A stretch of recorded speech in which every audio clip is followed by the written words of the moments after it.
परम प्रेममय श्री ठाकुर अनुकूलचंद्रଙ୍କ शाश्वती ग्रंथ पाठ मोर कथा गुड़िक जो तुम केवल कथा और चिंतार खराक मात्र हुए करवा बा आचरण भितर दे सेगुड़िक जदि बास्तव फुटे तोली न पार तेरे पाइबा जे तुम तम साच्छन्न रहीजा किंतु अति निश्चय तुमर मु चरित्र मानी अकपट दायित्वशीलर लक्षण सौजन्य सह न्यास्त दायित्वर विहित हिसाब निकास आप्यायित कर तोलिबा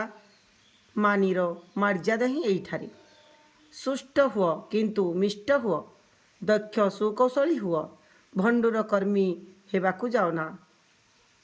नमनीय हुआ किंतु सत्वारे स्थितिस्थापक होई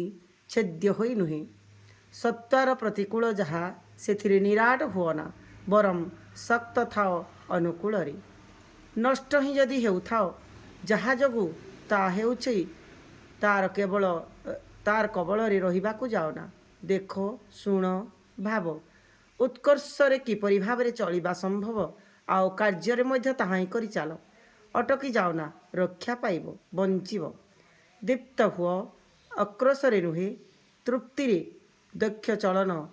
प्राज्ञ कृतित्व जय गुरु जय गुरु।